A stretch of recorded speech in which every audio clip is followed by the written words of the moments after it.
കരൂരിലുണ്ടായി ഈ അപകടത്തിന് പിന്നാലെ ടി.വി.കെ അധ്യക്ഷൻ വിജയ്ക്കെതിരെ പ്രധാന പാർട്ടികളൊക്കെ അതിരൂക്ഷ വിമർശനം ഉന്നയിക്കുമെന്നാണ് പ്രതീക്ഷിച്ചിരുന്നത്. എന്നാൽ DMK അടക്കമുള്ള പാർട്ടികൾ വളരെ കരുതലോടെയാണ് നീങ്ങുന്നത്.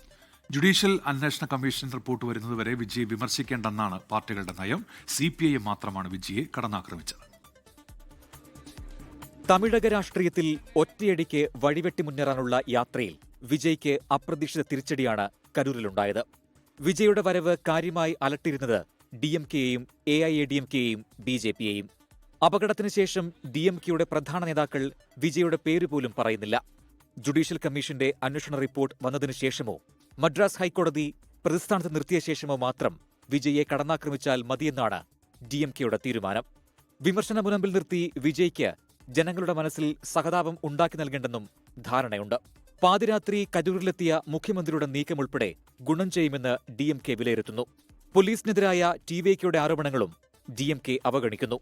AIADMK ആകട്ടെ അപകടത്തിൽ DMKയെയാണ് പ്രതിസ്ഥാനത്ത് നിർത്തുന്നത്. ജുഡീഷ്യൽ അന്വേഷണം തൃപ്തികരമല്ല, പോലീസ് വീഴ്ചയാണ് അപകടത്തിന് കാരണമെന്ന് എടപ്പാടി പളനിസ്വാമി പറയുന്നു. വിജയ്യെ ഏറ്റവുമധികം പിന്തുണയ്ക്കുന്നത് BJPയാണ്. അതിൽ തന്നെ മുൻ സംസ്ഥാന അധ്യക്ഷൻ K. അണ്ണാമലയും. വിജയ്ക്കെതിരെ കേസെടുക്കരുതെന്നും സംഭവത്തിൽ ഗൂഢാലോചന ഉണ്ടായിട്ടുണ്ടെന്നും അണ്ണാമലൈ പറയുന്നു. വിജയെ കൂടെ നിർത്താനുള്ള അവസരമാണെന്ന ചിന്തയും BJPക്കുണ്ട്. ആദ്യ ദിനം വിജയെ വിമർശിച്ച കോൺഗ്രസ് പിന്നീട് നിലപാട് മാറ്റി. രാഹുൽ ഗാന്ധി വിജയെ വിളിച്ചു. PMK, VCK, നാം തമിഴ് കക്ഷി തുടങ്ങിയ പാർട്ടികൾ വിജയെ അറസ്റ്റ് ചെയ്യേണ്ട എന്ന പക്ഷക്കാരാണ്. അതേസമയം തമിഴ്നാട് CPIM വിജയെ അതിരൂക്ഷമായ ഭാഷയിൽ വിമർശിച്ചിരുന്നു.